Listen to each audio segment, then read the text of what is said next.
Ahoy! Welcome, everybody. I hope that you're having a good week so far. I hope that you can hear me. I don't know. Still not 100% with how things are set up. So we'll see. I feel like my face was a little bit close. But, yeah, let me just check and see who else here. Hello, Hannah! And it's my wave emote. Yay! Hi, Matt M33, and Stephen Joyce, and Lord Portico. But yeah, welcome, everybody. It is good to have you all joining. I don't know why, but Twitch absolutely insists that my bitrate is unstable. Despite the fact that it is not going up and down at all, it is stable at 6,002 kilobytes per second.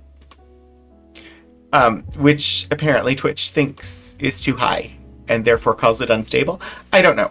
Also, there is this intermittent flashing, like where the camera goes away and comes right back. I have not yet figured out why. It didn't used to do that, but with the new computer, it has been. And so I'm gonna have to play with it and test various different ways to connect it to the computer and see if that changes it at all. Because I'm sure it's something to do with the connection, but I haven't figured out what yet. So I'll just be blinking today.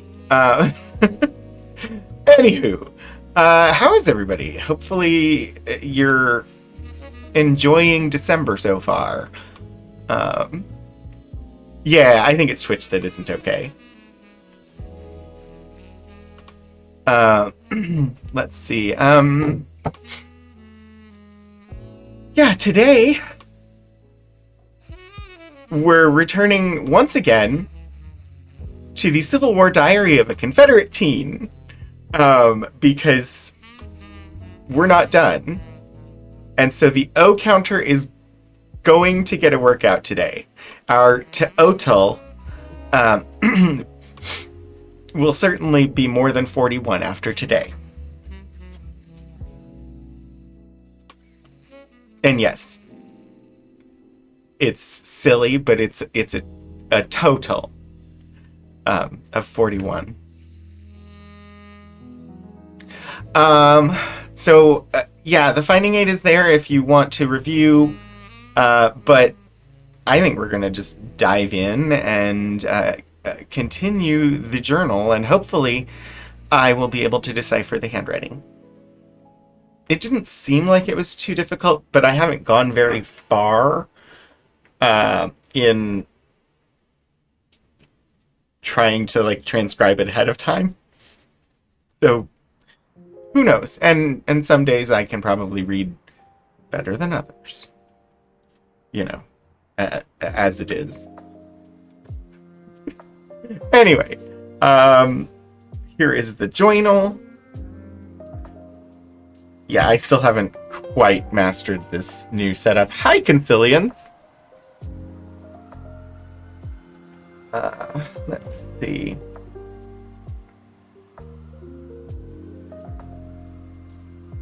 I think we read page 28. We'll see. I'm gonna zoom in and we'll take a look. Because I don't really remember exactly where we left off. Also, this might be too much light. Let me turn down my supplemental document lights here. Because I don't think I need quite that much. Alright.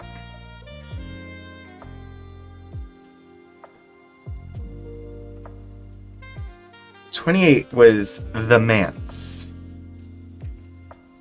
August 14th. I've had a long attack of the blues this morning. I'm just going to read this page. I don't remember if we already read it or not. I've had a long attack of the blues this morning. Many, many things combine to make me very, very sad.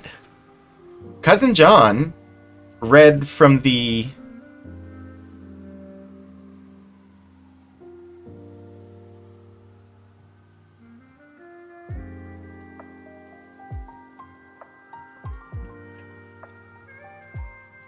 I figured this out.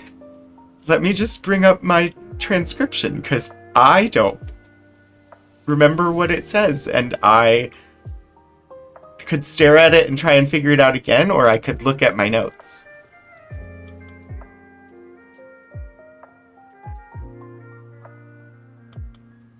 Because I love trying to read old handwriting and just suddenly coming across words that just don't seem to parse. Alright, we're on page 28. So, August 14th. Alright. Ah! Cousin John read from the True Witness yesterday.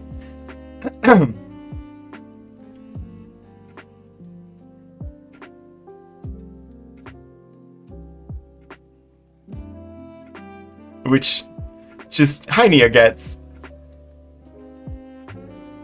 Like, I'm uncertain whether that is...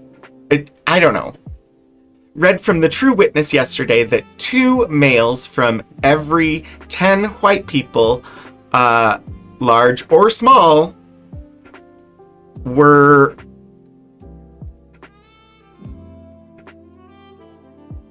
obliged to go off to the war. So I suppose our 4 boys must go. Cousin John, Ben, Willie, and Johnny. I tried to figure out if that is Ben or something else. Couldn't really find anyone in the family tree that made sense. Difficult to kind of track the family tree. So I'm uncertain. I haven't seen this name before. I don't know who it is. Ben is my best guess right now, but it also sort of looks like Brian, maybe? Or Bun? But I don't think it's Bun. Yeah, hard to make that out. But anyway, 4 males that are going to have to go to the war. Every male from our 3 families must, according to this, go. Oh! My God. We got an OMG. We get lots of OMGs in this.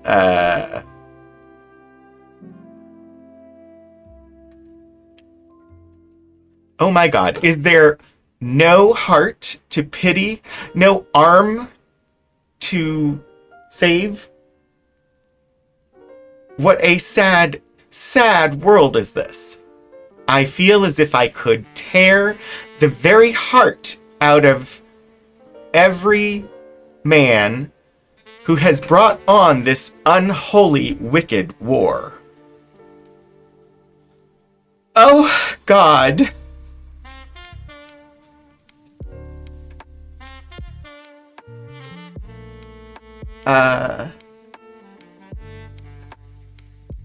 Look in pity. We deserve no pity, but only for the righteousness of Jesus Christ, our blessed Lord and Redeemer, for his sake, and for his alone, wilt thou not help?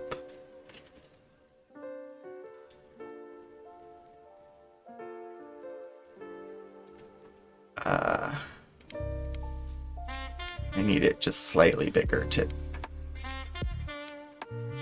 because I'm trying to read it off the screen, and that's harder than reading it off the paper. Tullis Watson leaves on the Watson Artillery next Sunday. I feel very bad about this, and I think a great deal of him. I like him better than any boy I know. He is a good-hearted, fine boy, though not quite so polished as I should like.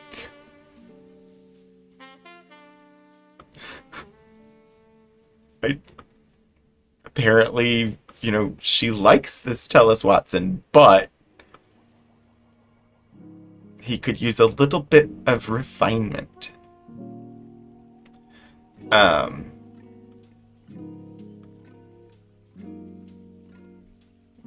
My whole happiness now consists in religion. Earthly idols vanish before me, and all things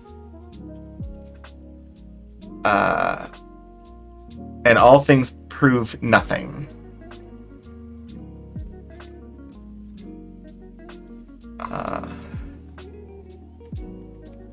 But this proves all in all. My Savior's name is sweet. Very sweet. I love him with my whole heart, soul, mind, and strength. I know he will never leave or forsake me. I find the greatest pleasure in working for Christ. He is the one altogether surety.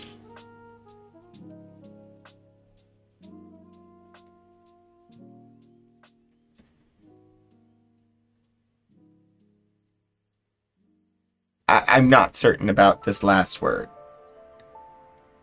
The previous transcriber had noted it as lovely.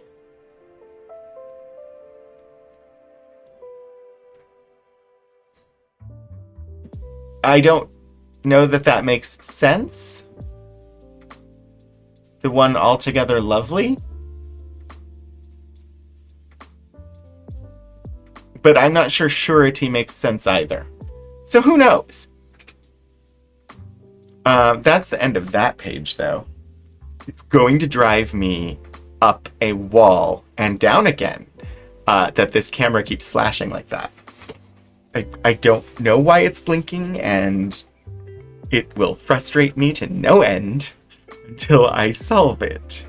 But I won't be solving it on stream. August 29th, Thursday. It is painful to me to live. That sounds like a 14-year-old girl. I do not know why. I know not the reason for this feeling. But so it is. Oh, that I had not this restless, roving spirit. Those who have it alone know what it is.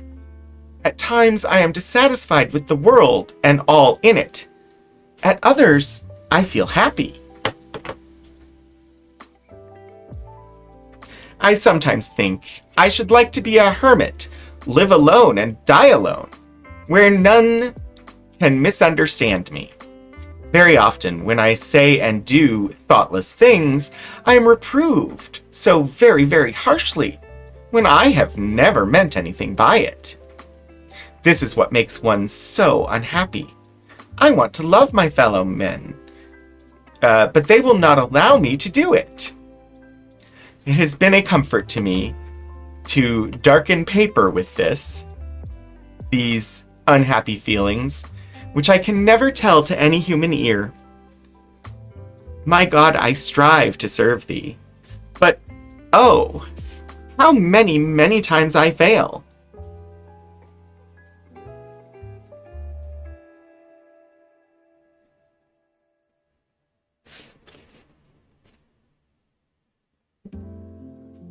Enable, oh, make me to live a truer life. Congratulations, Matt M33. You've been randomly selected as a VIP for the stream. Enjoy your digital gemstone and the ability to affect pun points. That last sentence, very difficult, especially because enable and make almost look like the exact same word. That's enable. That's make.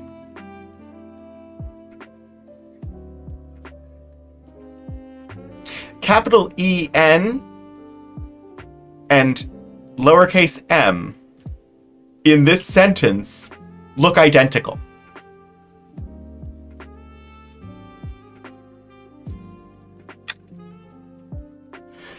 You gotta love old handwriting. Alright, we are actually advancing to 1862!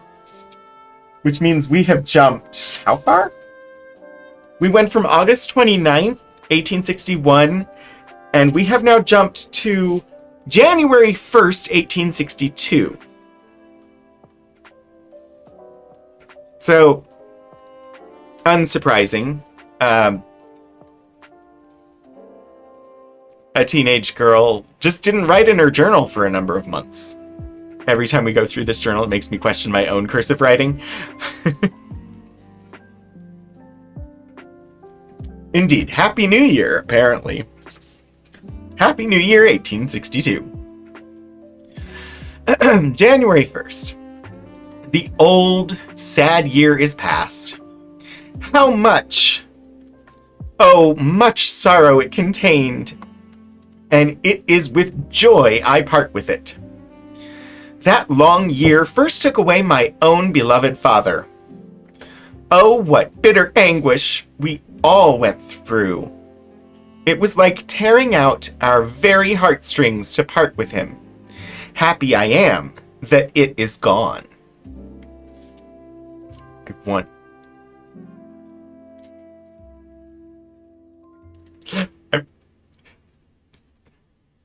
I can see myself, and I can see the camera, like, blinking over and over, and it's... I'm gonna try and ignore it. It is hard to ignore. The bright new year has arrived, and we hail it with joy. I feel happy today. I feel as if I could start again with new energy and vigor in the Christian road. How little I have changed. How quick-tempered, how selfish, how thoughtless. And then we jump another 3 months. March 7th. Again, I recommence this poor diary with a weary, sick heart. Oh, where I flee, I am like David, with a conscience laden down with guilt. I have prayed, but, oh, my prayers seem to go only above my head. This is a hard, hard world, and I have a hard life. If I could always have if I could always have my precious Savior near me, I would be happy. Nothing could cross me, and it would be of little consequence to me what the world said or did. Oh, my Savior, let me return to thee. Oh, have mercy upon me. Lord, at thy feet I prostrate, fall oppressed with fears, to thee I call. Reveal thy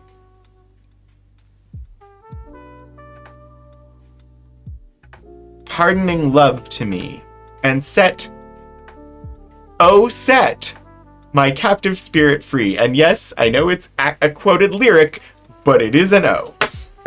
The soul that seeks Thy force shall live.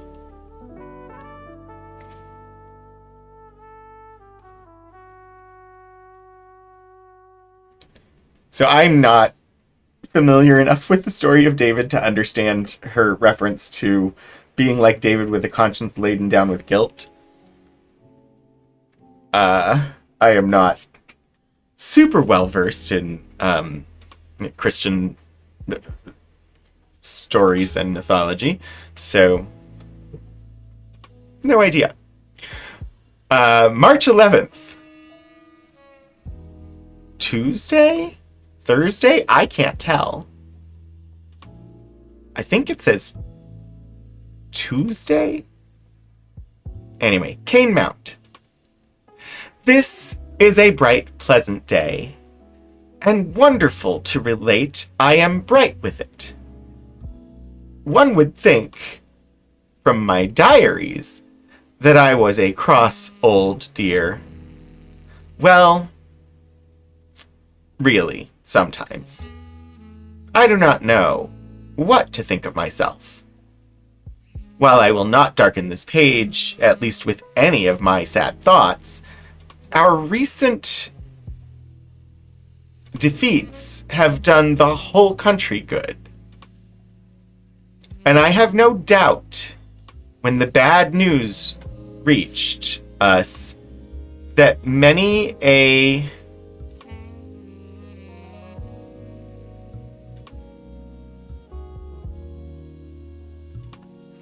knee unused to bend in prayer knelt low that night and humbly cried to our merciful God. Hi, Puddleglum. Oh, what a strong arm holds us up. And when that for one moment releases its light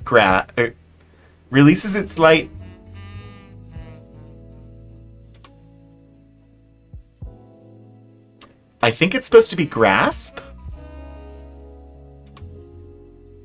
but she has missed the S and penned it in above. Anyway, released its light grasp of us, we feel lost and forlorn. There was an old prophet who prophesied that this war would last 4 years, with much slaughter on both sides. And at the end of that time, we would again unite and be truer friends than ever. Okay. March 11th, 1862.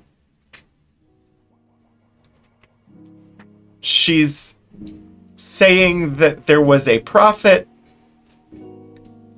that said the war would last 4 years, and at the end, they would reunite and be truer friends than ever. And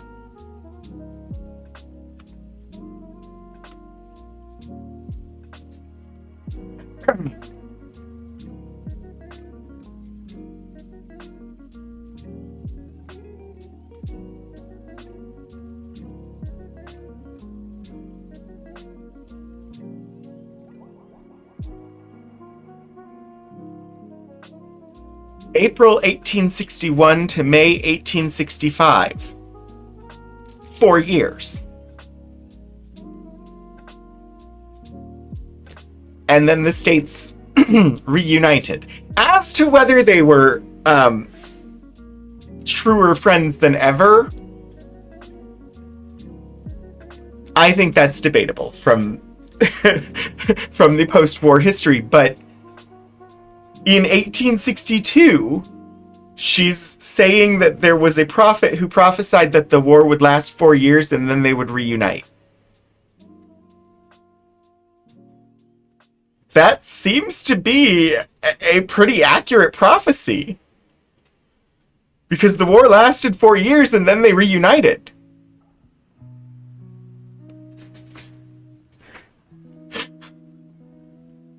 This may be God's purpose at last.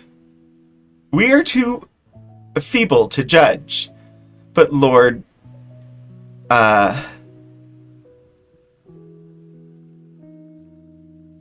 teach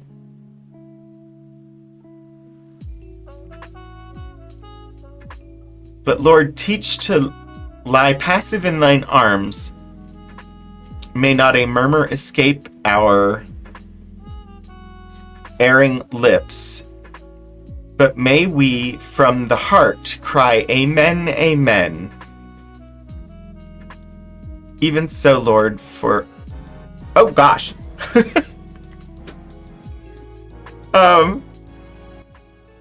Hello, welcome in, Raiders. Hi, 16-Bit Eric. I hope that the rest of your stream was good. Welcome to anybody new here. I am Rogan27, aka Anthony Right Day Hernandez.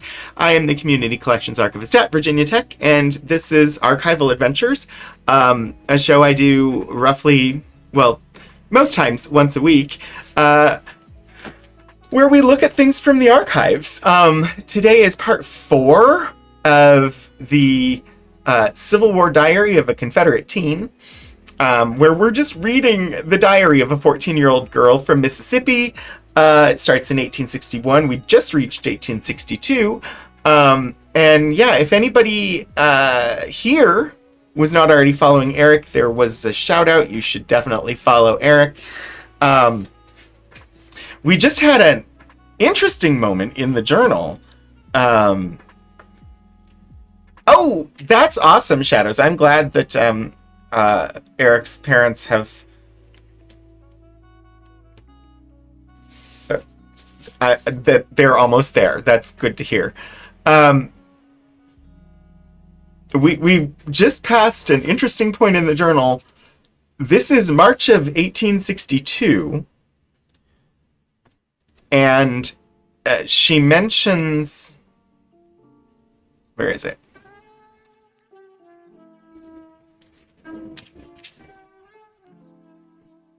There was an old prophet who prophesied that this war would last 4 years, with much slaughter on both sides, and at the end of that time we would again unite and be truer friends than ever.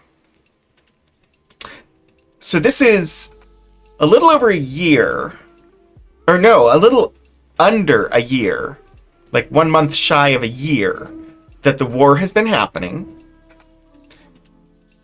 And she's noted that somebody was predicting the war would last 4 years, and then the Union and the Confederacy would reunite and be truer friends than ever. And the war lasted just over 4 years, about like 4 years and a month. And it was long and bloody. And then the states reunited. And I won't venture an opinion on whether they were truer friends than ever, but that is an amazing prediction to have been noted here. I wish she had said who predicted it. I'm very curious as to who predicted that the war would last 4 years and be really bloody, and then the country would join back together again. Because they were pretty accurate. Hi, Baston Cider. Super jealous of a 14-year-old's handwriting. Yeah, they weren't necessarily truer friends than ever with Reconstruction, but 4 years, bloody on both sides, again unite. That's all accurate. So the truer friends than ever, debatable. But amazing prediction.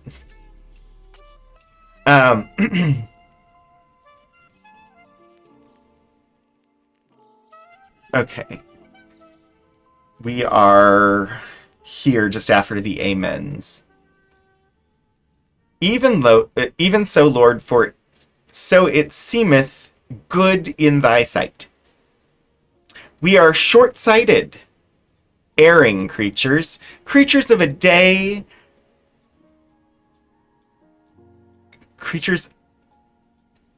Yeah, no, that's what it says. Creatures of a day, and we little know what is best for us. How then we dare to dispute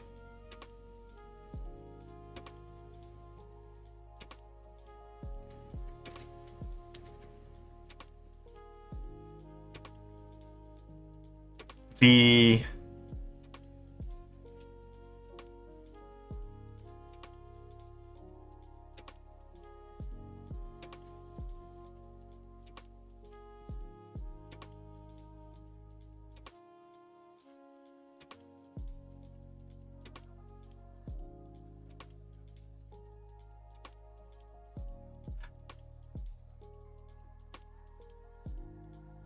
I think it says unerring will of our Maker.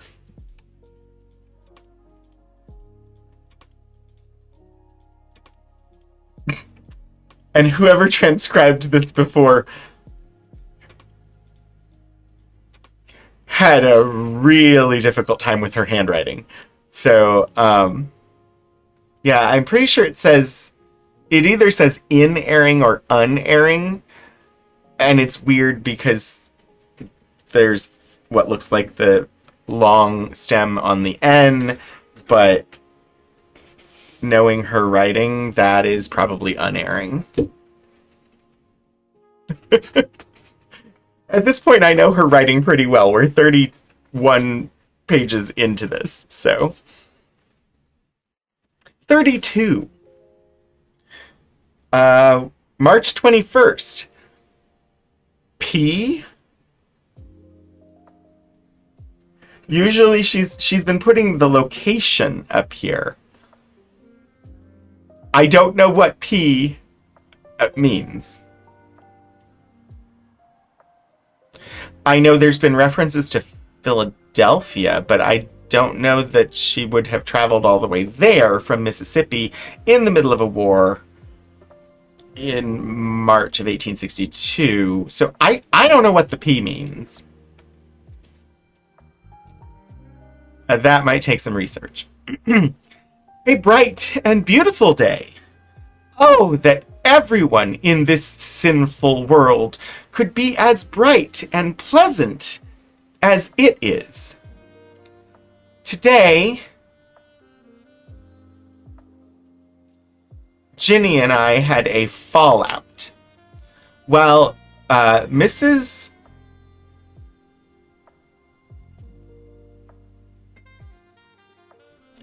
Bopland?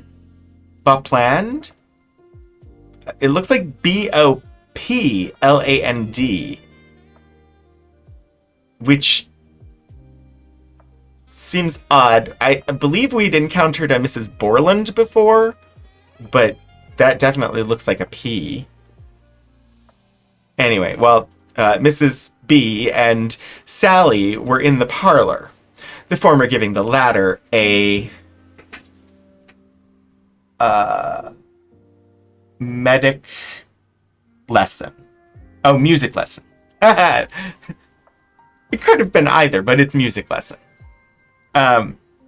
Mrs. C left Ginny and I to do our sums together.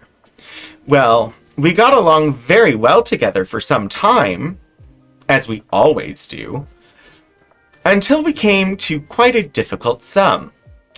I do not know what was the matter with Ginny, but she would have it that in subtracting this 18,600 17,547, you did not carry 1 in the lower figure when you added 10 in the upper.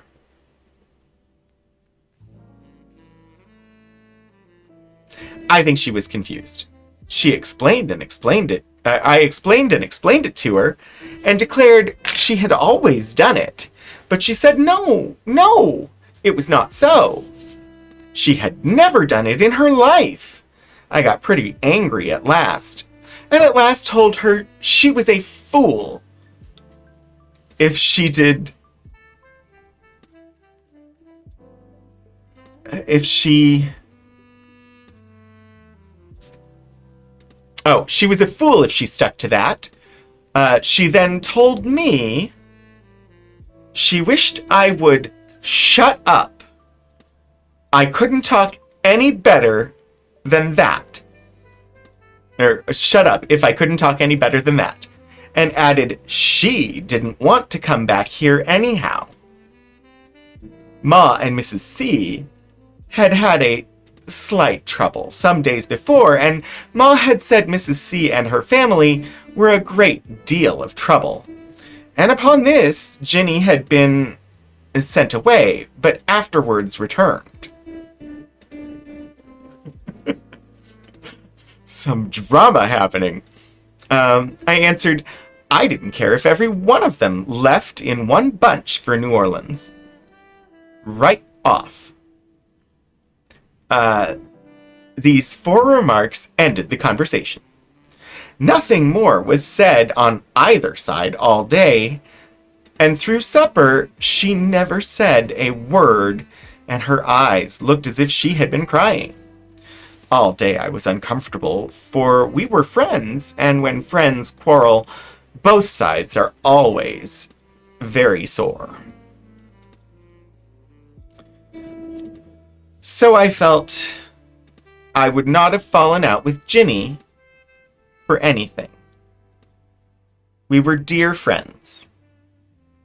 Shadows, thank you for the drama bit. We had told each other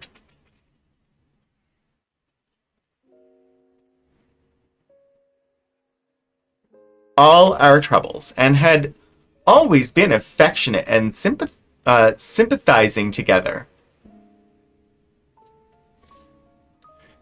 We, neither of us looked at or spoke to each other. Both were undoubtedly very uncomfortable. At night, after tea, I was sitting in Mary's room, waiting for someone to bring me a light to begin to study, and was thinking over our quarrel, when Ginny opened the door, and without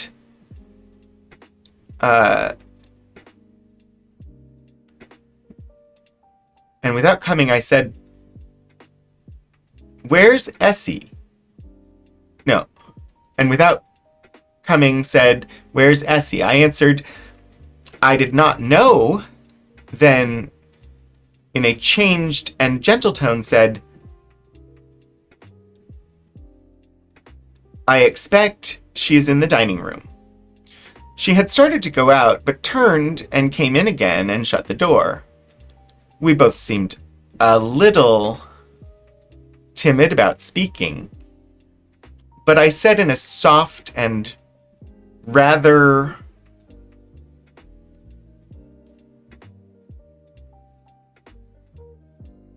blunt way, "Are you mad?" "Yes, I am." "So?" she said. "Yes, I am so," she said. "Well," said I, "don't let's you and I fall out." "No," said she, "I would rather have fallen out with everyone in the house than you." Then I explained the matter to her. Oh dear. "Why," said I have often called you that before, and never thought of you getting mad."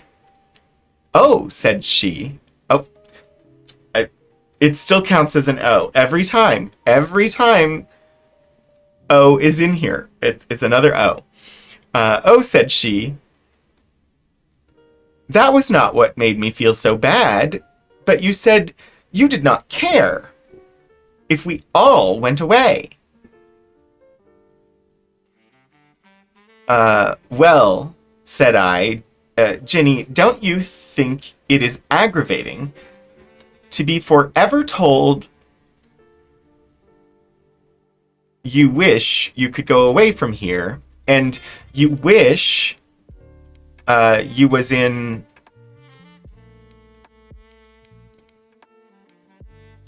New Orleans and all that. I then told her I was sorry, though after I said it, although she had drawn it out of me. Though after I said it, although she had drawn it out of me. So the matter ended, and I thought as I went to bed, behold, how great a matter a little fire kindleth. Thus are so many quarrels made. If we had not explained the matter and made up, we might never have healed the matter. It is these dumb devils, as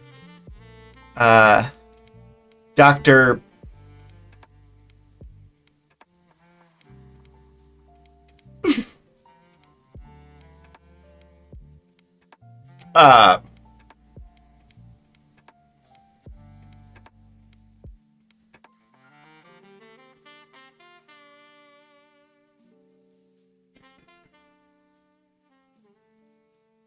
That is a very muddled name. Dr. B calls them.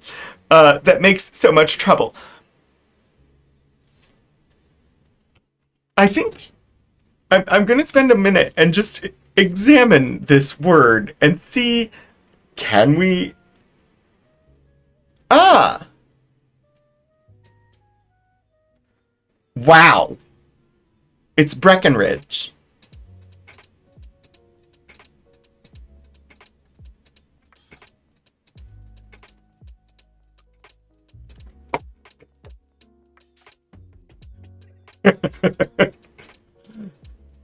B R E C K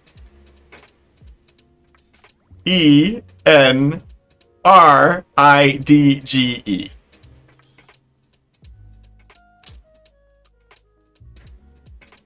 And like the end of this just looks like a muddle. At first I was like, well, this looks like Beck, and this looks like Side, and I couldn't think of a name that started Beck and ended Side, but zooming it in, it's definitely Breckenridge.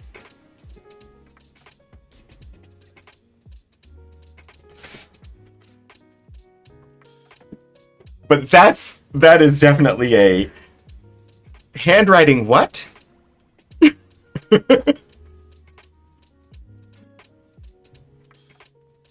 Wow. I still don't know who Mrs. B was.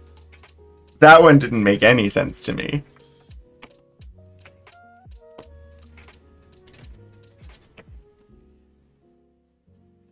Because I can read the letters. It just doesn't make any sense. Bopland. Bopland? That is certainly not a name I've ever encountered before. Which doesn't mean that's not the name. It's just a very unusual name. Alright, March 24th, Monday. Cousin John and dear Willie left us this morning. Another affliction. They are nicely fitted out in everything they will need on their trip. Poor fellows.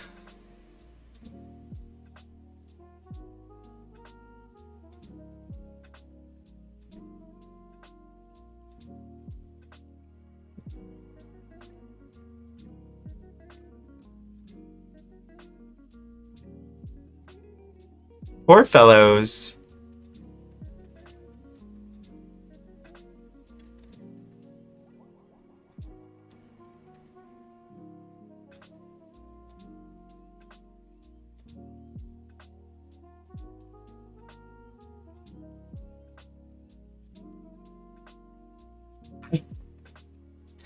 The word I'm really struggling with is this one.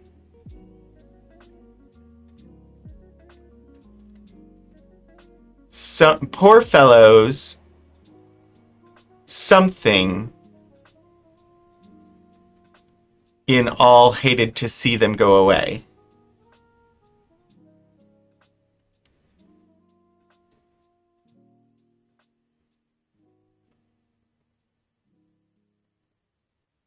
I have no idea what word would... Let's see, it's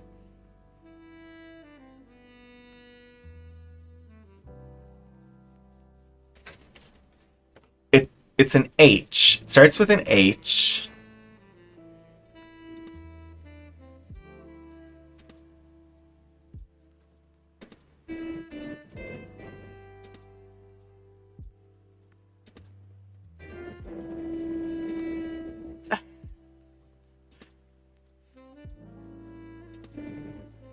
Because it's the same as the first letter here in have, so it's definitely an H for the first letter. But it could be O-U-R, it could be E-A-R. Have makes sense in context. Oh, it could definitely be H-A-V-E. Poor fellows have in all hated to see them go away. Although I'm not sure that's in. Have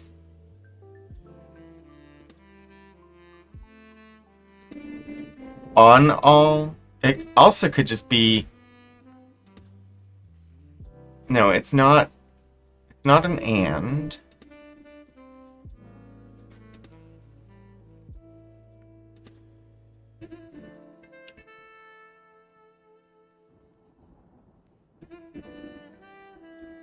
Second letter is definitely N. In, on, and.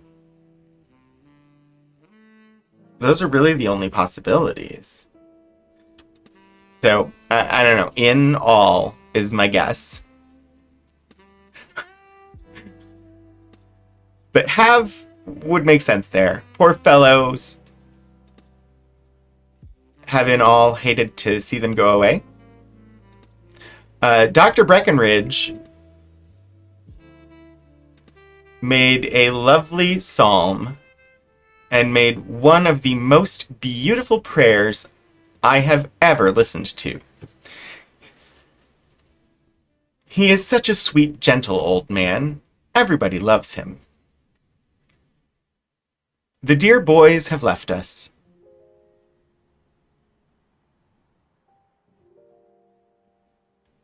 They tried hard to hold in,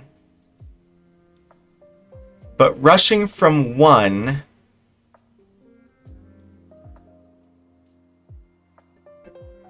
and the other and seemed to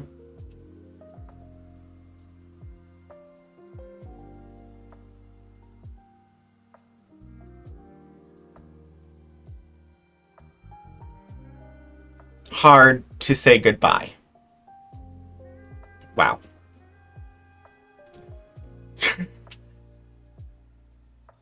Late?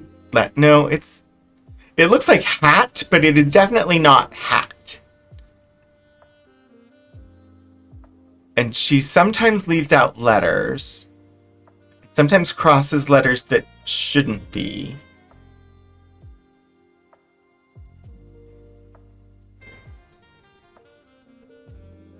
Hard to hold in.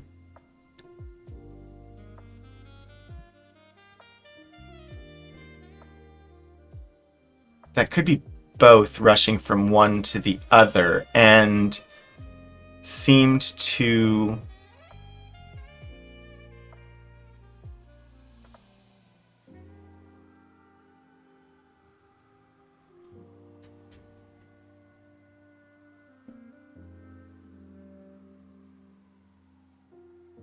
that also could be want.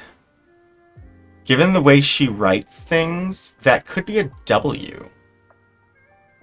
And she might have left the N, or let the N fall. seem to want to say goodbye. I'm uncertain exactly what. I would have to really dig into her handwriting to figure out exactly what word that is. But I think we get the gist. So they go into Virginia when, of all plans,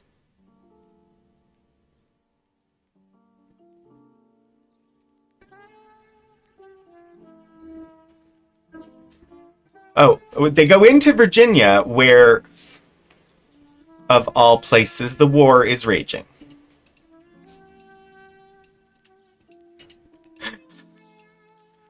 Uh,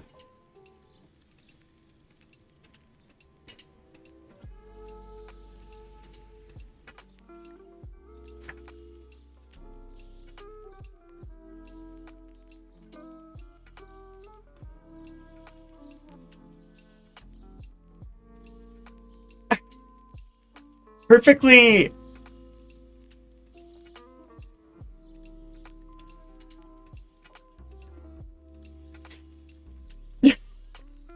Wow. I know it's something disciplined.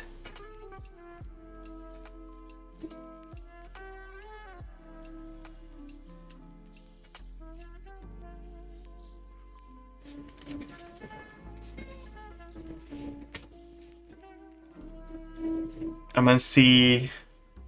I mean, it's a very, very bad transcription that this initial one is, but I'm gonna see.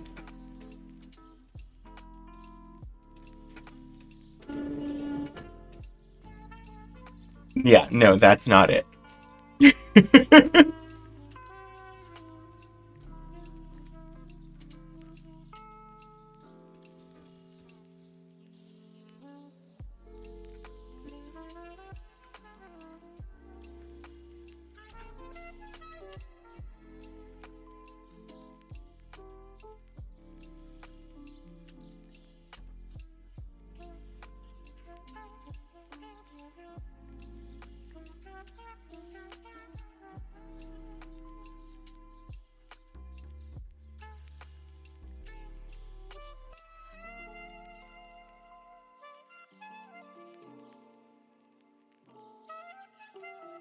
So what I'm seeing here is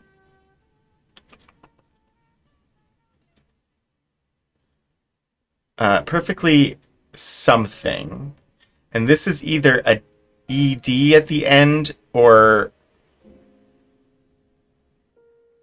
this might be an and, like the plus and that she writes.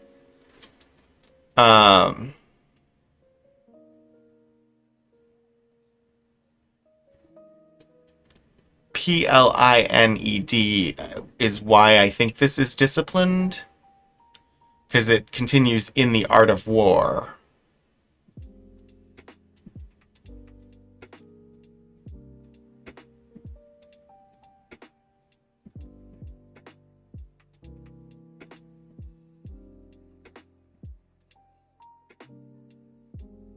This could be made and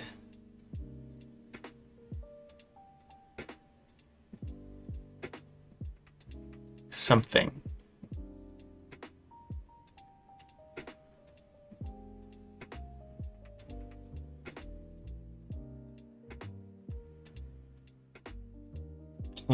Blind. It's weird. Oh, okay, no. Huh? Wow. The break in words is here. Sorry. The break is here. Perfectly made, disciplined in the art of war.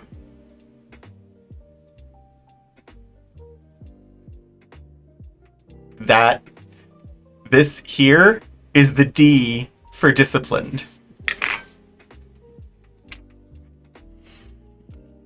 Oh boy. And see, it's things like that that are the reason why the large language model text prediction things are not good at transcribing handwriting. Like, it'd be great if we could just have the computer do it, but idiosyncrasies like that mean there are lots of mistakes. Anyway, let's see. Perfectly made, disciplined in the art of war, raw recruits. I do not know how they can be...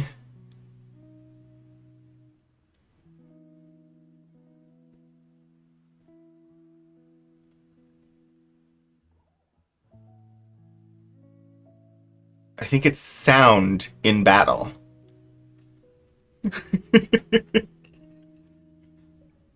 It looks like sand, but I'm pretty sure it's sound. As in solid. Right. Good. Johnny and Brian, Bun, who knows? Still, that's the second time I've seen the name. Still have no idea what it is. Have gone down to the Gulf with them to see them off.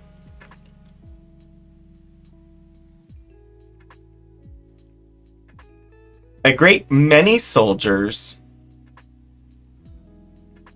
mill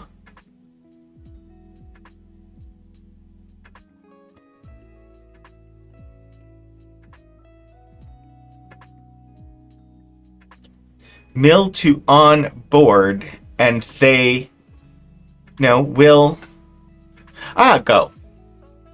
That's a G. Oh, we are having advertisements automatically running, so I'll be right back.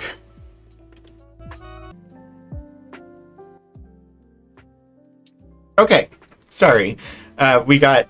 I lost just, a little bit of...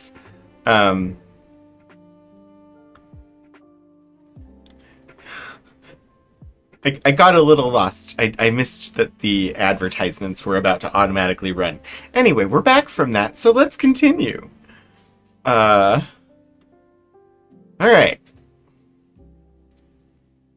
Because I had just figured out what it said, and realized that some of you wouldn't be able to see me because of the advertisements. That I really would love to just make go away. But anyway. A great many soldiers will go on board, and they will have close quarters until they reach Vicksburg. This is a G, and that's a V. And they look very similar. This is a lowercase g, and this is a capital V.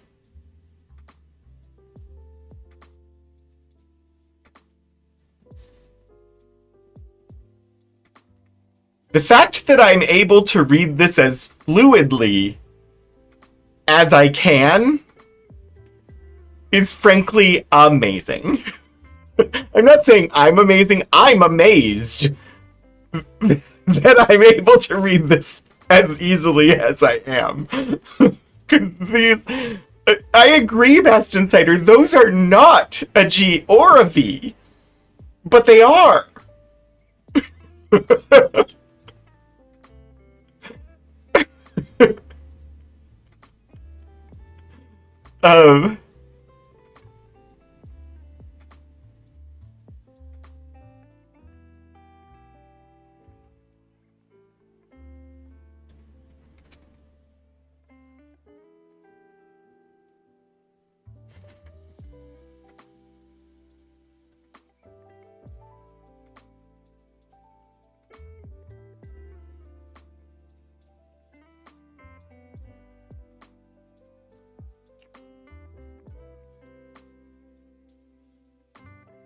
Okay, this is first word in this new sentence is miss.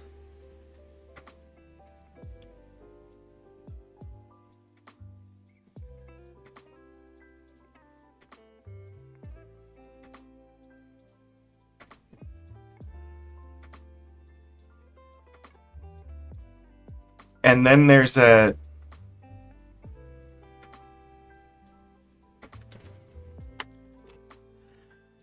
something. Proper names are really difficult. This is a long S. This is an F-I-L-A-M. Film. But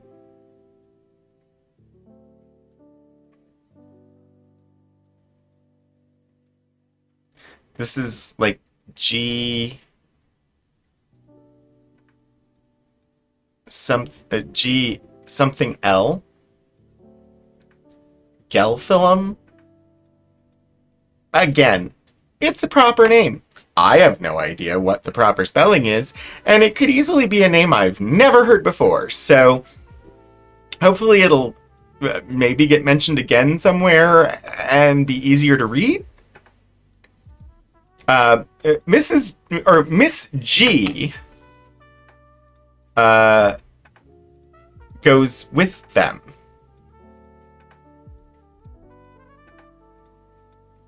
Why is she going with them? Aunt Ellen's teacher.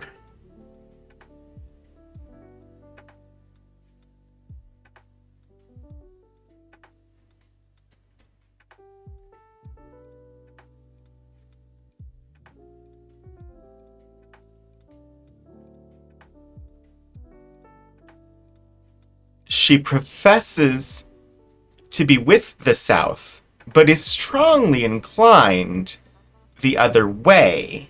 The other way, we fear. Still, how little one can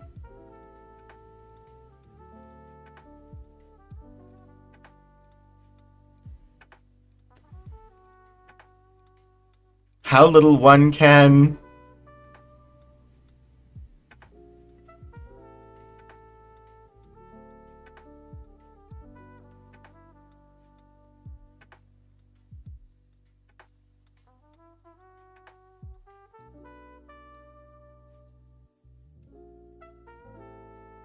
think it's how little one can sit judging from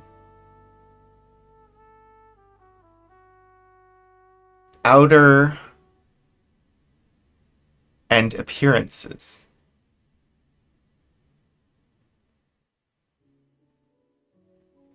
But that definitely doesn't look like the word sit.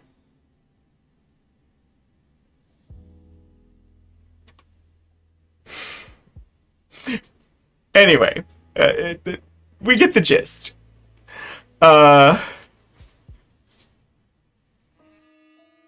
It is very natural that I should wish to get home.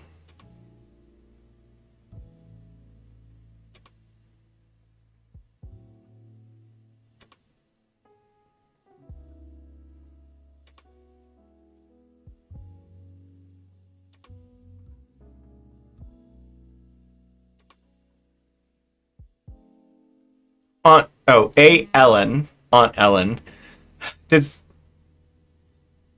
It's very natural that she should wish to get home. Ellen does not like her much, and I think is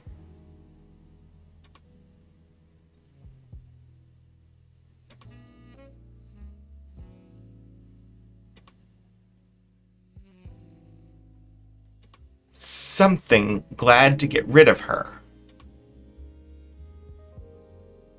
It looks like with, but that doesn't make sense. Is with glad to get rid of her. Maybe it's just a phrasing that I'm not familiar with. I don't know.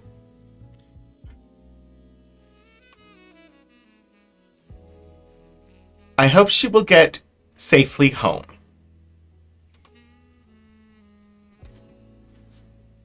She passes the range near...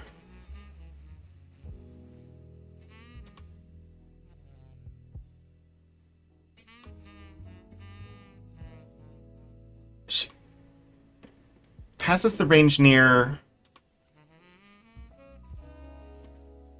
Haren? I don't know. It looks like Haren, but I don't know. I would have to study some geography to figure out this location, because I don't know. And takes some messages from Ma to Grandma.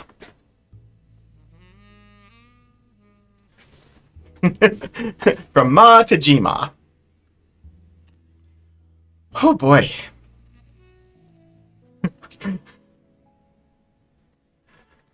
It is somewhat difficult. Again, with the P, I have no idea what...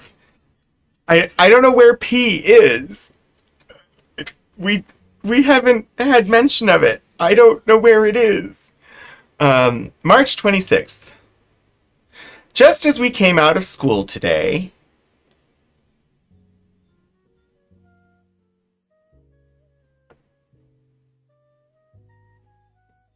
Jane called out to us, Mass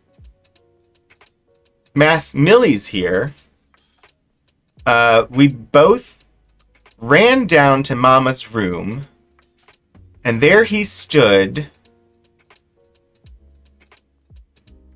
as, oh dear, as brown as an Indian. Historical terms. Historical terminology, for sure.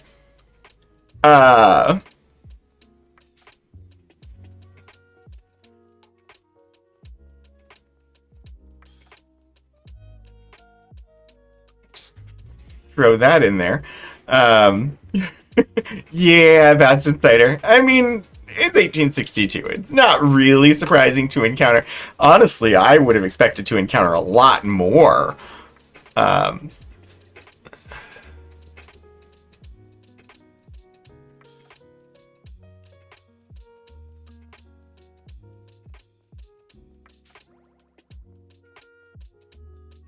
I told him I did not know what he would be at the end of the war, if 2 days would change his naturally fair complexion. And boy, I hope and pray he may be spared. Our precious one has gone forever. He is free from the weariness and toil of this lonely world, and is now enjoying the sweets of heaven. Our 2 dear boys are all we have to protect us. It is therefore no wonder if we cling to them as our defenders. I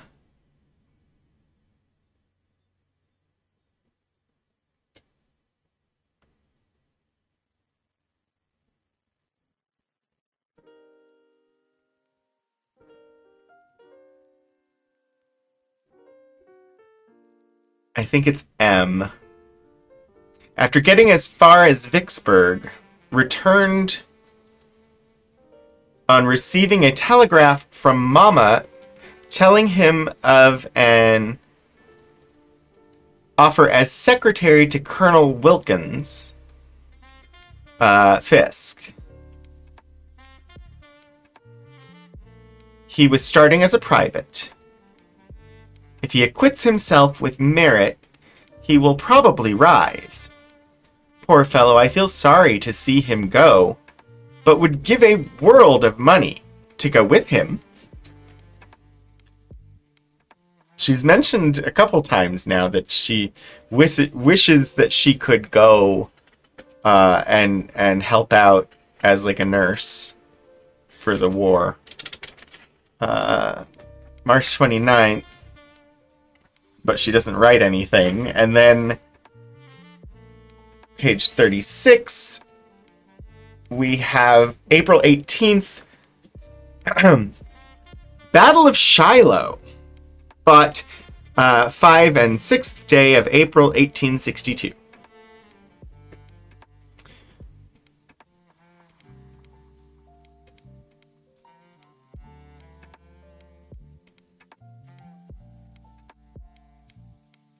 We have had stirring times at Corinth since I last wrote in this book. There was a battle on the 5th and 6th, Sunday, Monday.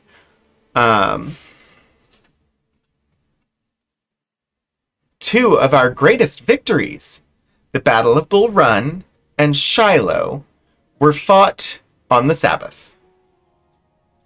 We gained a complete victory on Sunday. On Monday, our men fought poorly until 1 o'clock.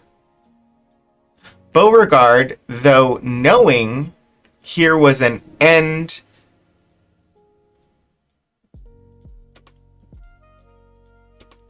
to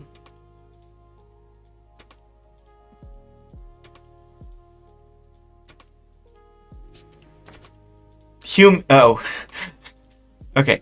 Beauregard, though knowing there was an end to human endurance, drew off his men in splendid order. A great many persons believe that peace is dawning upon us. If it is, it will astonish me tremendously, for I think we have just begun this long, dreary war. Still, we must fight on.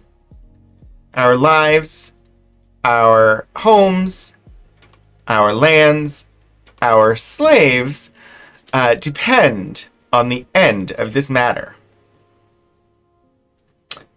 If conquered, we must be driven out. They propose, at the North, to drive us out and give our lands to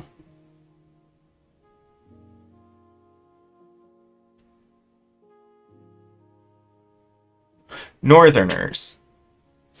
And we must push our way the best we can into Mexico.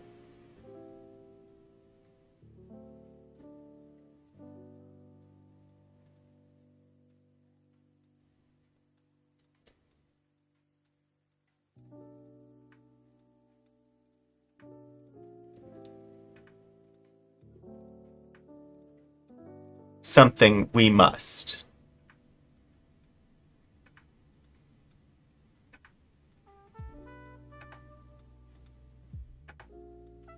I'm uncertain. It seems like the word if would go there, but it is definitely not the word if. As the best we can down into Mexico, we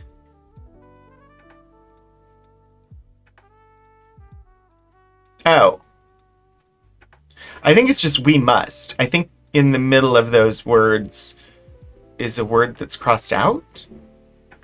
I'm uncertain. Anyway. I think we gathered the gist. Like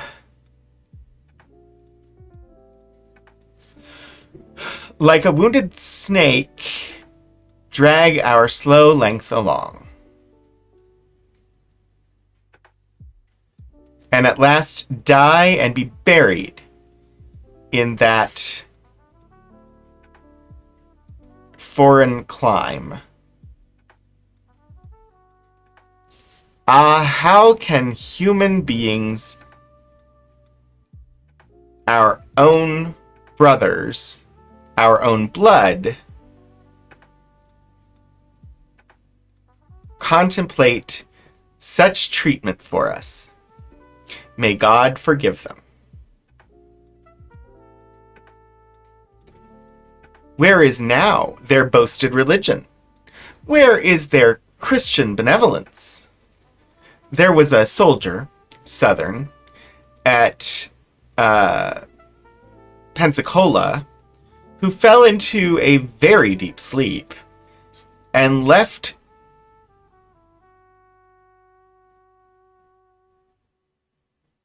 so sound that none of his companions could wake him. And slept so sound that none of his companions could wake him. At last, he woke up himself and told them he had had a wonderful dream. Something had come to him and told him that he would die the next day at 4 o'clock. That there would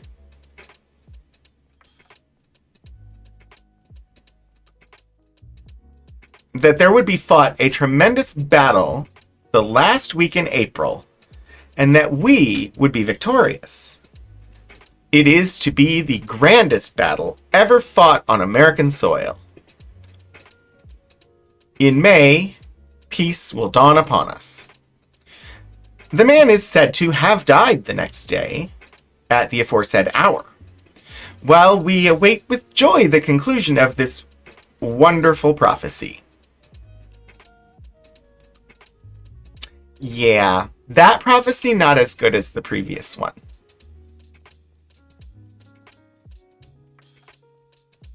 Also, I'm guessing P as the location is Pensacola.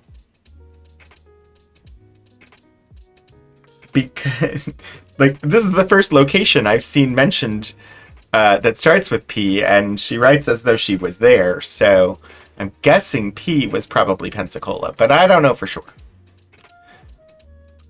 May 11th.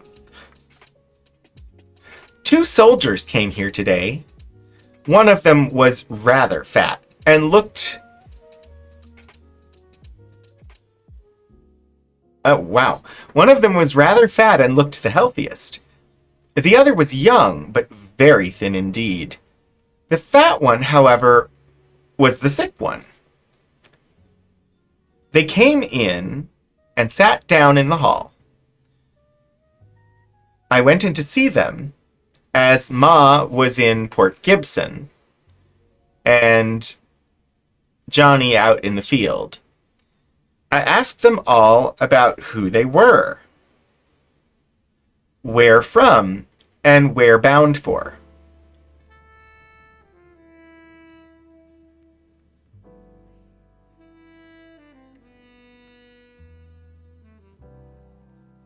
They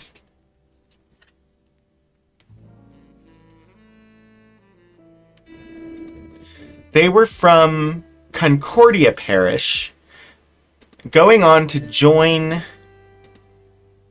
some battery, I forget the name. While I was talking to them, one, the fat but sick one,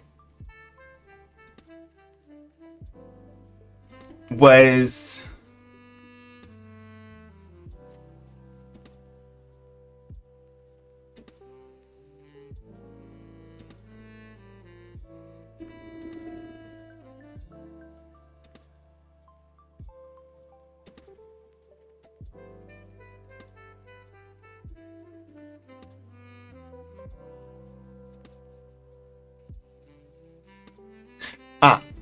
Got it. While I was talking to them, while I was talking to the thin one, the fat but sick one was twisting and turning from side to side as if suffering terribly. I was so sorry for him, and often... Oh, and after waiting for some time, I asked him if he was not suffering very much. He said he was. That he had...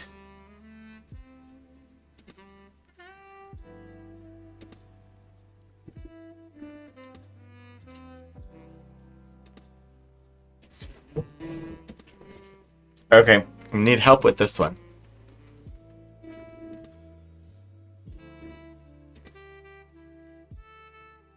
that he had something his chips while on his way from Rodney, and was ever burning with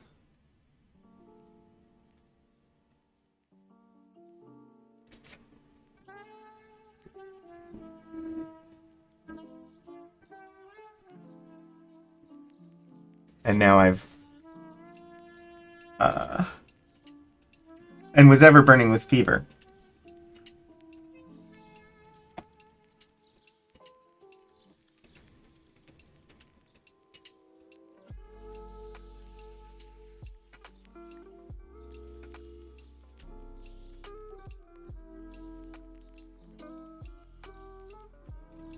I have no idea. I'm guessing this is a colloquialism, because I have no idea. He had something his chips while on his way from Rodney, and was ever burning with fever.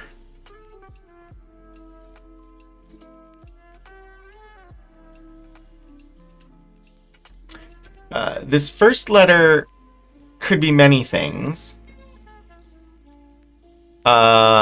It's similar to how she writes lowercase l's at the beginning of words, but it's also similar to how she writes lowercase h's at the beginning of words. This appears to be an A.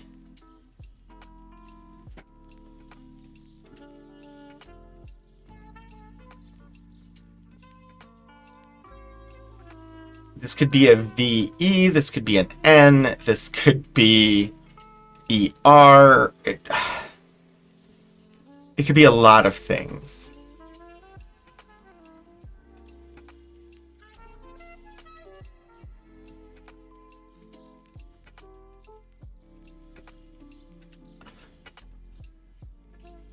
Loan? I could see that being a phrase. Loan his chips.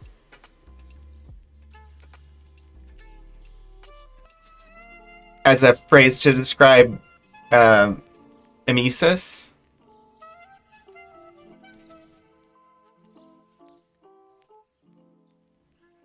I'm going to do a quick search. Ah.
I do think it's loan.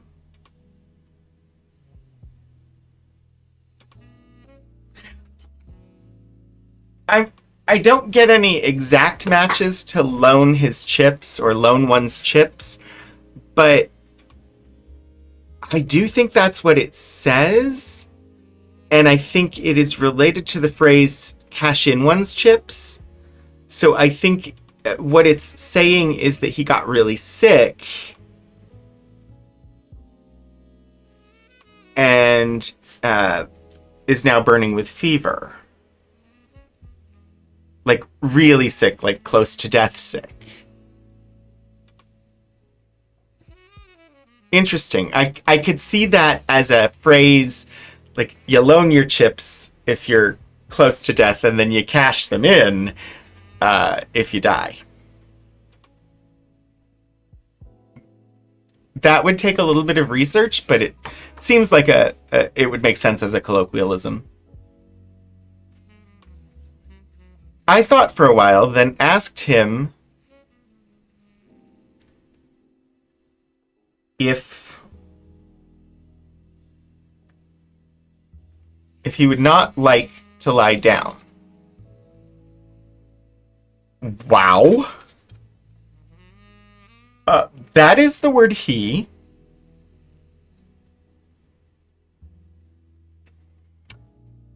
This is the word would. It's abbreviated, clearly. It has the period, but wow. If he would not like to lie down. He said he would.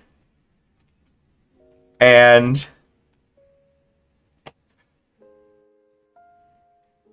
I asked them down to the schoolroom. He went down and laid down for several hours. I sent them much cool water and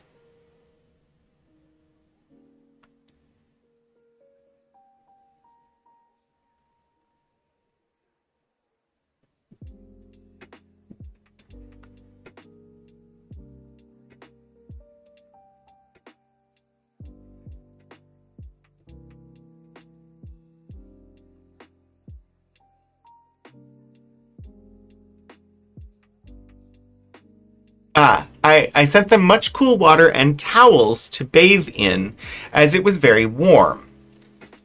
And in about 2 hours after giving them something to eat, Uncle Dick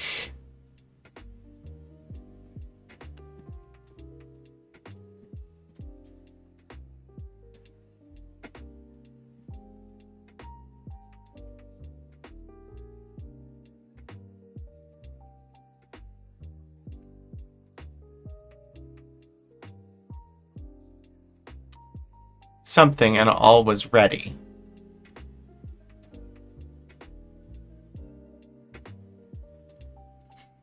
C A.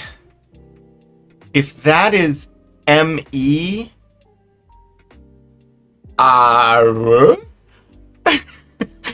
but I'm not sure.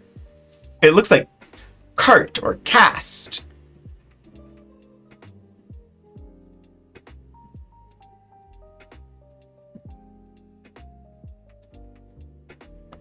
I don't know. Uncle Dick something, and all was ready. They soon started off in good spirits, and the sick one looked refreshed. And I will have, and I will have felt much better.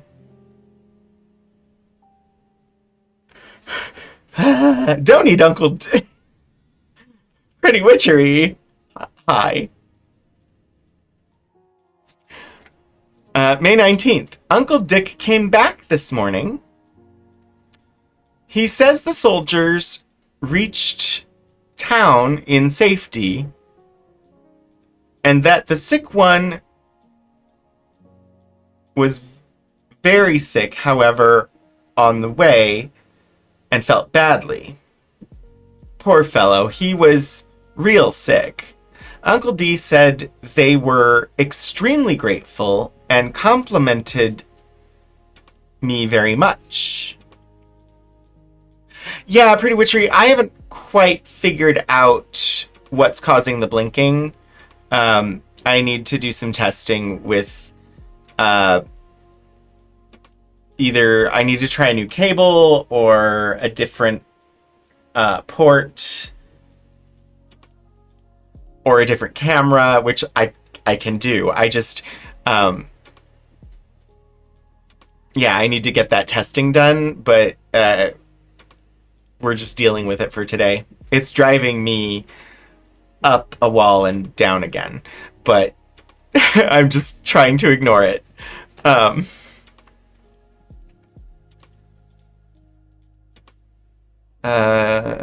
Yeah, complimented her. Uh,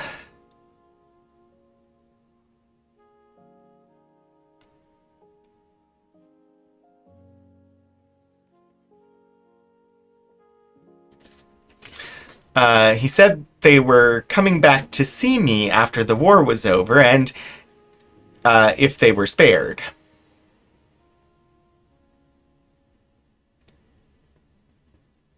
They were...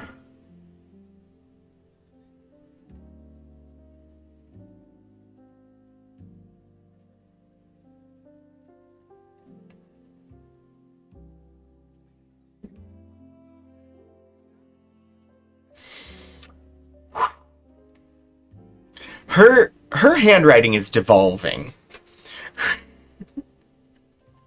They were really quite polite,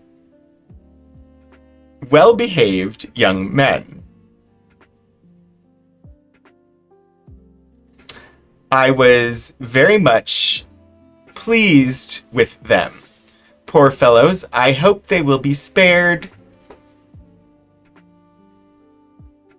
to live a good long life.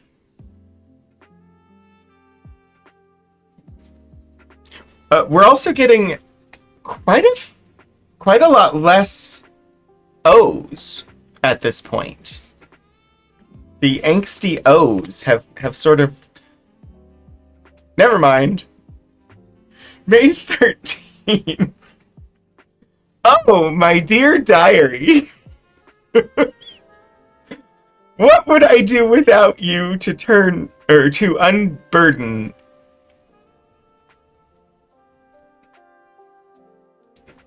this pent-up heart, and to darken your sweet paper with a recital of my,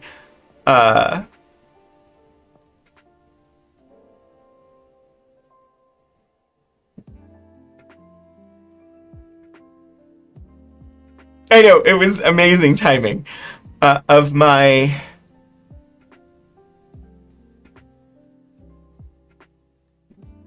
Ah, got it. Wow. Okay. Let's try again.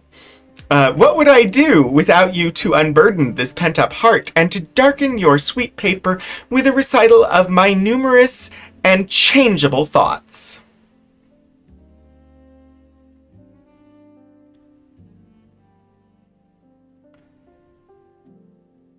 Twice I wrote in this, our ports below New Orleans have passed by treachery. Oh no, since. I was like, twice? She hasn't. But since I wrote in this, our ports below New Orleans have passed by treachery into the enemy's hands, and their gunboats came up to the city and sent in an officer with a flag of truce. The people rushed at him, the mob, and they took a whole regiment to keep it took a whole regiment to keep them off, or to keep them from tearing him to pieces. Poor creatures. Their fury availed them but little. I know, treachery. It's also interesting, particularly because we were reading her journal to get a different perspective on the war, because the one we read previously was a Union Navyman. And he talked about the Union capture of New Orleans in 1862. And he was actually in New Orleans under Union administration for a brief period. And here we've encountered the same event, but from the perspective of a 14-year-old girl in Mississippi. And so it's just interesting to see that the capture of New Orleans, it's presented very differently here than it was in the Union Naval Officers' Journal.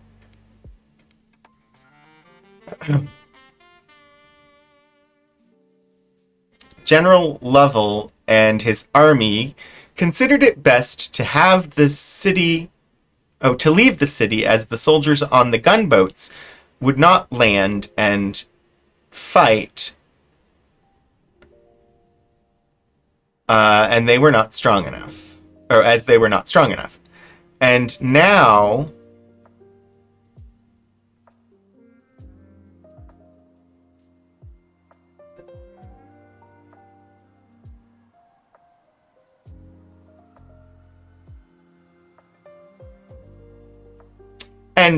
so might we hear, are 25 boats at Natchez. Oh, sorry. And now so might we hear, there are 25 boats at Natchez. Whew. The river is higher there. Oh, no, the river is higher than has ever been known before, and all on the Louisiana side for 5 miles back, everything is one mass of burning cotton and flood of water. Should the cruel wretches cut our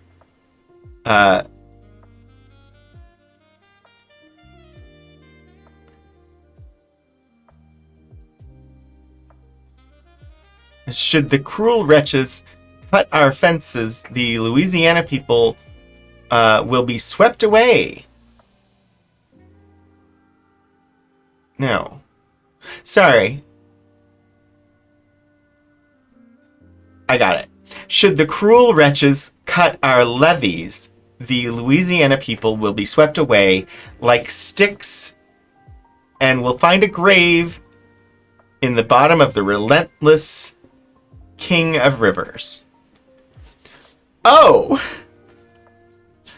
I do not know what to think.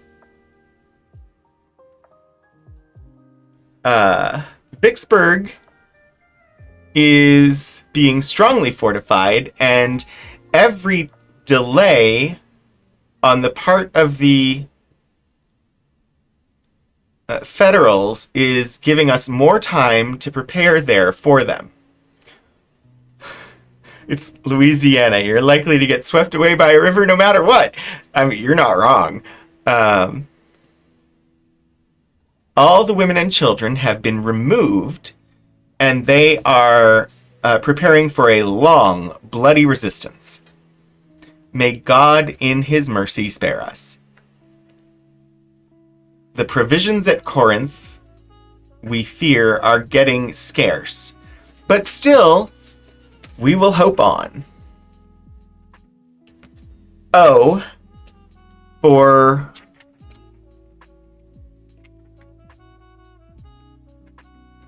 mercy.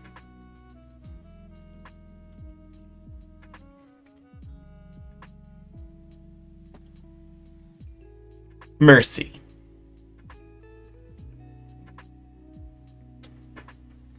Mercy. Mercy.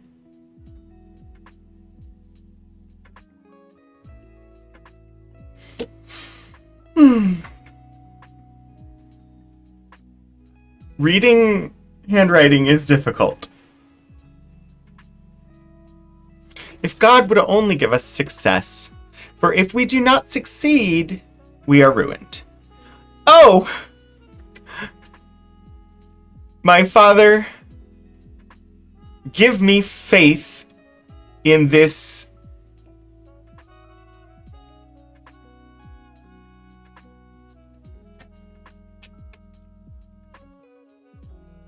dark hour.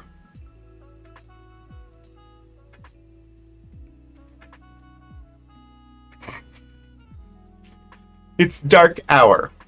I first saw the two words, and they look like crank home, which made no sense whatsoever. But it is dark hour.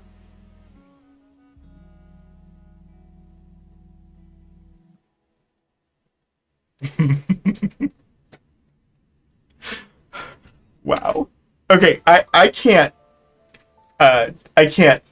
do any more sight reading, deciphering of her writing today. I'm gonna have to call it there. This time I'm writing down where we're leaving off, though. Amazing, right? We will pick up next month with March 21st. I know, what are they gonna do? Come back and claim their writing is good? Holy mackerel. There were some very unique letter forms in there. That lowercase g and capital V that were identical and nothing like a lowercase g and a capital V that we saw earlier.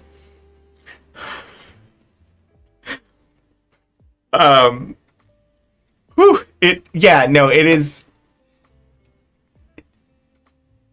figuring out the letters, especially trying to read it aloud while trying to decipher the messy handwriting and dealing with proper names, colloquialisms, misspelled words. Like, all of that is difficult, but adding in reading it aloud to an audience while seeing it for the first time certainly ups the difficulty level. I will make an effort to fix the blinking of the camera between now and next week, because it is driving me to distraction. I'm just double checking. I think next week is... It might be a sci-fi story. I don't know. What? What do you mean? 1 second.